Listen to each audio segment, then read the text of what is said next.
নমস্কার, শেয়ারবাজ থেকে আমি শাশ্বত মিত্র। আমার এডুকেশনাল চ্যানেলে আপনাদের সবাইকে স্বাগত। পরিবর্তন না প্রত্যাবর্তন, এই নিয়ে আমাদের মধ্যে যে ধোঁয়াশাটা ছিল সেটা কেটে গেছে। পশ্চিমবঙ্গবাসী পরিবর্তনের পক্ষে রায় দিয়েছেন। গেরুয়াময় পশ্চিমবঙ্গ, এই পশ্চিমবঙ্গে এই পরিবর্তন অনেক আশা নিয়ে পরিবর্তন। সবচেয়ে বড় আশার জায়গা হচ্ছে চাকরি, বেকার যুবকদের চাকরি হোক, এটা আমরা আশা করব। প্রচুর চাকরির দরকার। পশ্চিমবঙ্গে নাকি শিল্পের পরিবেশ নেই, সেই শিল্পের পরিবেশ হোক। তৃতীয় হচ্ছে আইন শৃঙ্খলা একদম যেন এমন হয়, সত্যি করে আমাদের মা বোনেরা রাত্রি 12টায় বেরোতে যেন ভয় না পান। সবার জন্য আইন হোক, এইটা চাইব। এই তিনটে আশা, মেনলি এই তিনটে আশা, শিল্প, চাকরি এবং আইন শৃঙ্খলা, এই তিনটে আশা নিয়ে আমরা পরিবর্তনের পক্ষে আজকে যে ভাবনা ভেবেছিলাম সেই ভাবনার পক্ষে থাকব। এরপরে আবার এরপরে কি, পশ্চিমবঙ্গ তো হয়ে গেল, তাই এইটা আমাদের ভোটের দেখাই, আপনারা দেখলেনই যে 200-250 পয়েন্ট থেকে নিফটি লাস্টে 120-25 পয়েন্টে বন্ধ হয়েছে। তাই যেটুকু একটা রাজ্যের, আমি আগেই বলেছি, রাজ্যে খুব একটা এফেক্ট পড়ে না। যেটুকু এফেক্ট পড়বার ছিল সেইটুকু এফেক্টই রাজ্যের ওপর পড়েছে, নিফটির ওপর পড়েছে। 120-25 পয়েন্ট সম্ভবত এই পশ্চিমবঙ্গ বিজয়ের জন্যই নিফটি দিয়েছে। তার কারণ হচ্ছে, আপনি যদি দেখেন বাইরের দিকে ক্রমশ টেনশন বাড়ছে। আপনি ইরান এবং আমেরিকার অপারেশন ফ্রিডম বলে যে আমেরিকা যে প্রোগ্রামটা নিয়েছে, মানে হরমুজ দিয়ে আমেরিকা কি করেছে, ব্লকেটটা করেছে ইরানিয়ান জাহাজের জন্য। এবার আমেরিকা বলছে আমরা একটা অপারেশন ফ্রিডম নিয়েছি, যে ফ্রিডম মানে কি, মানে অন্য জাহাজগুলোকে হরমুজ দিয়ে আমরা পাস করাবো। এখন ইরান সঙ্গে সঙ্গে হুঁশিয়ারি দিয়েছে, যদি এরম করানো হয় ইরানের সেনা, ইরানের নৌবাহিনী আক্রমণ করবে বা যা হোক কিছু একটা করবে আর কি। ইরান একদম স্টার্ন ওয়ার্নিং দিয়েছে, যাকে বলে মিসাইল মারতে পারে, অনেক কিছু করতে পারে। তো সেই জন্যে টেনশন অনেক বেড়েছে, যেটা এই সপ্তাহে আরও বাড়বে বলে মনে করা হচ্ছে। সেটা একটা ব্যাপার। তেলের দাম $109, যেটা কোনো মতেই আমাদের জন্য খুব একটা সুখকর নয়। আবার $109 উপর, মানে ফোড়ার ওপর খাড়ার ঘাড় মতো আরেকটা হচ্ছে টাকা 95-10-15, সেটাও এর ওপর একটা বড় প্রভাব সৃষ্টি করবে। এই সব মিলিয়ে পরিস্থিতি খুব একটা ভালো নয়। এরপরে তৃতীয় কারণ একটা আছে, এফআইআইয়ের আগের দিন প্রায় 8,500 কোটি টাকার বিক্রি, সব মিলিয়ে প্রায় 11,700 কোটি টাকার ওপরে বিক্রি। এটা মানে এফআইআই কন্টিনিউয়াস যে সেলিংটা, এবং সবচেয়ে বড় কথা, আগে কি হচ্ছিল, এফআইআই যে সেলিংটা সেটা ডিআইআই ম্যাচ করছিল। মানে ওরা 8,000 কোটি টাকার হলে ডিআইআই 7,500 বা 8,500 কোটি টাকার কিনছিল। এখন কিন্তু ডিআইআইয়ের বাইংটা কমে গেছে 3,400 কোটি টাকার, ফলে ম্যাচ করছে না। মানে 24,000 এই লেভেলে ডিআইআই হয়তো কিনতে চাইছে না, এটা আপনাকে একটা ভাবতে হবে।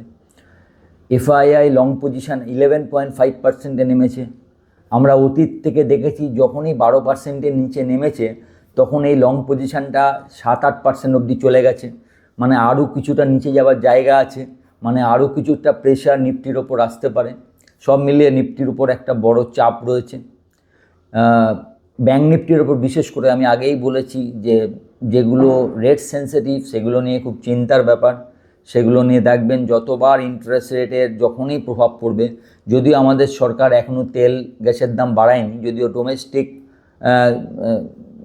গ্যাসের দাম বাড়িয়েছে, কিন্তু আমাদের এখনও যেগুলো ডিজেল বা পেট্রোল, যেগুলো লরি চলাচল করে, যেগুলো মেনলি যেটার দাম বাড়লে সমস্ত পণ্যের দাম বাড়ে, সেটা এখনও বাড়েনি, ফলে সেদিকটা ঠিক আছে। এর মধ্যে একটাই পজিটিভ উল্লেখযোগ্য একটি কোম্পানি নিয়ে, যে কোম্পানিটা শেয়ার ভারতবর্ষের প্রায় ঘরে ঘরে আছে, আপনাদের কাছেই হয়তো আছে, সেটা হচ্ছে ভোদাফোন। 87,000 কোটি টাকার ডেপ্ট ছিল, সেই সরকার বলেছিল সেটা নিয়ে কিছু করবে। যাই হোক, সরকার যে প্রোগ্রামটা দিয়েছে সেই প্রোগ্রামটায় মানে অনেক অনেক ভোদাফোনে অনেক লাভ হবে। 60,000 কোটি টাকা টোটাল দিতে হবে বলেছে সরকার। সেটা কীরমভাবে চিন্তা করুন, এখন থেকে আপ টু 32 সাল অবধি কোনো পয়সা দিতে হবে না, না 31 সাল অবধি কোনো পয়সা নেই, মানে নেক্সট 5 ইয়ার্স আপনাকে কিছু দিতে হচ্ছে না। 32, 33, 34, 35 এই 4 বছরে 100 কোটি টাকা করে মাত্র 400 কোটি টাকা দিতে হবে, যেটা কোনো ব্যাপারই নয়। 36 সাল থেকে পরের 5 বছরে, এই 6 বছরে 10,600 কোটি টাকা করে ভোদাফোনকে শোধ করতে হবে।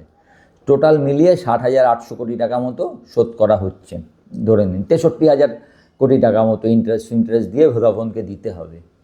কিন্তু 63,000 কোটি টাকা 42 সালে তার ভ্যালুয়েশনটা কী, সেটা যদি আপনি আজকের প্রাইজে নিয়ে আসেন, মানে ইনফ্লেশন হবার পর, সেটা মেয়ারলি দাঁড়াবে হচ্ছে 26,000 কোটি টাকা। মানে অ্যাকচুয়ালি ভোদাফোনকে ফেরত দিতে হচ্ছে 26,000 কোটি টাকা 87,000 কোটি টাকার জায়গায়। তার মানে কি, তার 60-61,000 কোটি টাকা লাভ হচ্ছে ভোদাফোনের।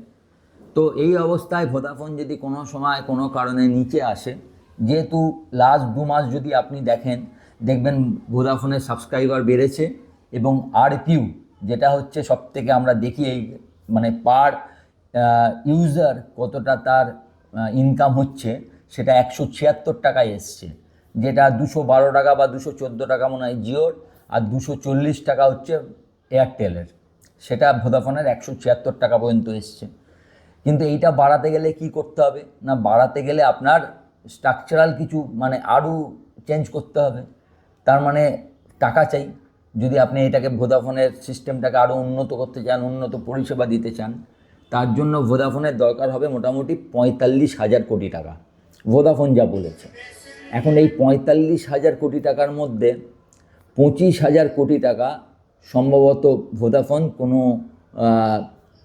ব্যাংক থেকে পরবর্তীত, এই যে এখন যে ভোদাফোনের লোনটা যে কমে গেল, এই পরিবর্তিত পরিস্থিতিতে হয়তো লোনে হিসাবে পেয়ে যাবে। বাকি রইল 20,000 কোটি টাকা। এই 20,000 কোটি টাকা ভোদাফোন কি করে, অবশ্য আবার একটাই আগে যেরকম একটা ছেড়েছিল 11 টাকা করে এফপিও, ওরকম এফপিও ছাড়বে নাকি কেউ লগ্নি আনবে, সেটা পরবর্তীকালে দেখা যাবে। তবে আমার যেটা মনে হয়, যদি ভোদাফোন কোনো কারণে আবার নিচে আসে, অবশ্যই ওপরে গিয়ে কিনবেন না, তাড়াহুড়ো করার কোনো দরকার নেই। তবে যদি একটু নিচে আসে, মানে আজকের দরটাকে আমি নিচে ধরছি, যদি 7 টাকা, 7.5 টাকা, 6 টাকা কোনো কারণে আসে, মার্কেট অনেক রকম কারণে অনেক রকম পড়ে, আর যাই হোক ভোদাফোন তো এক্ষুনি একদম বিশাল কিছু হয়ে যাবে তা নয়, ফলে নিচে আসতেই পারে। সেখানে ভোদাফোন আপনার জন্য একটা কেনার জায়গা হতে পারে। আর যদি এর মধ্যে কোনো কারণে খুব অনেক বেড়ে যায়, তো আপনার হাতের যদি থাকে, আপনি একবার যেটা আপনার লাভে আছে সেটা একবার আপনি বেরিয়ে যেতে পারেন। কারণ 16 বছর পর কি হবে, ভোদাফোন কোথায় দাঁড়াবে, কি হবে, এটা বোঝা সম্ভব নয়। আদৌ ভোদাফোন সত্যি করে ব্যাংকের থেকে লোন পাবে কি না, বাকি টাকা জোগাড় করতে পারবে কি না, আরপিউ বাড়বে কি না, সাবস্ক্রাইবার বাড়বে কি না, সেগুলো তো আপনার পক্ষে এই মুহূর্তে জানা সম্ভব নয়। তবে এখনও পর্যন্ত যে ডেভেলপমেন্টটা হয়েছে, সেই ডেভেলপমেন্টটা পজিটিভ। সেই ডেভেলপমেন্টটা অনুযায়ী আপনি ভোদাফোনকে মানে রাখার মতো, মানে এখন আর আপনার বেচা উচিত নয়। যদি আপনার হাতে পড়েও থাকে, অনেক ওপরে কেনা, ধরুন 16 টাকায় কেনা, 17 টাকায় কেনা, সেটাকে আপনার বেচা উচিত নয়। You should hold it. আর যদি আপনার দামে এসে যায় কখনো, তখন আপনি বের করে দিতে পারেন যে পরবর্তীকালে কী হবে। আর নিচে যদি আসে, তখন আপনি কিনতে পারেন। এই হচ্ছে ভোদাফোন নিয়ে। এই শেয়ারটা নিয়ে এত বললাম কারণ বেশিরভাগ লোকের কাছে ভোদাফোন আছে। আমিও এক সময় ভোদাফোন লোককে নিতে বলেছিলাম, মানে অ্যাজ এ পেপার ট্রেড হিসাবে। তো সেটা অবশ্য বলার পরও সেটা 14, 15, 16 টাকা গেছিলো, সেখান থেকে আবার নিচে এসছে। সেই জন্য এইটার ব্যাপারে এত বিস্তারিত একটু বললাম। আর বাকি ম্যাটার ঠিক করবে আজকে রাত্রিরে কী ধরনের পরিস্থিতি ঠিক হয়, যে ইরান কোনো আক্রমণ করে দেয় কি না আমেরিকার নৌবহরের ওপর, যারা সেফ প্যাসেজ করতে যাচ্ছে হরমুজের ওপর দিয়ে, সেইগুলো দেখতে হবে। সেগুলো দেখে পরবর্তী অবস্থা ঠিক হবে। অবশ্য এর মধ্যেই আবার ইরানের 14 পয়েন্ট যে ইরান প্রপোজাল পাঠিয়েছে, সেটা আমেরিকা বিচার করছে। তো দেখা যাক আমেরিকা ইরানের জায়গাটা কত দূর যায়। এদিক দিয়ে পরিস্থিতি ভালো হলো, বাংলার পরিস্থিতি কেন্দ্রকে একটা স্থায়িত্বের জায়গা দেবে। সেই জায়গাটা একটা কেন্দ্রের খুব কাজে লাগবে, কারণ কেন্দ্র তো রাজ্যসভায় খুব একটা ভালো পজিশনে ছিল না। এই এতগুলো 190টা বিজেপির এমএলএ মানে রাজ্যসভা পরবর্তীকালে এই টার্মটা শেষ হয়ে গেলে রাজ্যসভায় প্রচুর বিজেপি সাংসদ পাঠাতে পারবে, সেটা বিজেপির পক্ষে খুব ভালো হবে। দেখা যাক ফর দ্য টাইম। এবং কেন্দ্রেতে যারা শাসন করছেন তাদেরও শাসন যথেষ্ট ভালো হবে, কারণ দুটো মানে জবরদস্ত অপোজিশন, একটা হচ্ছে স্ট্যালিন এবং মমতা ব্যানার্জি, দুজনেই পর্যদুস্ত হয়েছেন। সুতরাং বুঝতে পারছেন পর্যদুস্ত হয়েছেন স্ট্যালিন এবং মমতা ব্যানার্জি। ডিএমকেও নেই, তৃণমূলও সেই শক্তিতে নেই, ডিএমকেও সেই শক্তিতে নেই। সুতরাং it's good news for BJP. আসামে বিজেপি এসছে, পুদুচেরিতে বিজেপি, কেরালে প্রথমবার হয়তো খাতা খুলবে বিজেপি, পশ্চিমবঙ্গে বিজেপি। সুতরাং বুঝতে পারছেন it's very good time for the central government, যে সেন্ট্রাল গভর্নমেন্ট আরও অনেক তেড়ে ফুড়ে অনেক রকম রিফর্ম ইচ্ছা করলে তৈরি মানে নিতে পারবে আর কি। তো দেখা যাক এখন কেন্দ্র আর কি কি রিফর্ম নেয়, আর আমাদের ইন্টারন্যাশনাল পরিস্থিতিও কীরকম থাকে। এই দুয়ের মেলবন্ধন যদি সঠিক হয়, এখান থেকে নিফটি আবার যাবে। তবু ওই 24,000 আপনাদের মনে থাকবে হয়তো, যেদিনকে 24,500 ওপরে নিফটি, সেদিনকেও বলেছিলাম এখনও আমার কাছে রেঞ্জ হচ্ছে 23,500, 24,500। সেদিনকের ভিডিওটা আপনারা খুলে দেখতে পারেন। এই মাসের শেষ দিন 28শে এপ্রিলের ভিডিও আছে সম্ভবত, যেদিনকে 24,570 সেদিন ভিডিও করে বলেছিলাম আমার যদিও 24,500 পেরিয়ে গেছে, তবুও আমার কাছে রেঞ্জ 23,500, 24,500, এটা সহজে পেরোবে না। এবং তাই ঘটনা ঘটছে, আবার সেই 23,500, 24,500-র মধ্যে নিফটি রয়েছে। এবং আমার মনে হয় না বড় কোনো ডিসাইসিভ কোনো ঘটনা এই দুটো রেঞ্জে যদি ভাঙতেও হয় 23,500-কে, তার জন্যও কোনো এক্সট্রা ভালো ঘটনা লাগবে। 24,500-কে ভাঙতে গেলেও একটা বড় খবর লাগবে, তবেই এই দুটো দিক ভাঙবে। নাহলে এই রেঞ্জের মধ্যেই আরও কিছুদিন নিফটি চলবে বলে আমার আশা। আপনারা ভালো থাকবেন, সবাইকে শুভেচ্ছা, ভালো থাকুন, নমস্কার।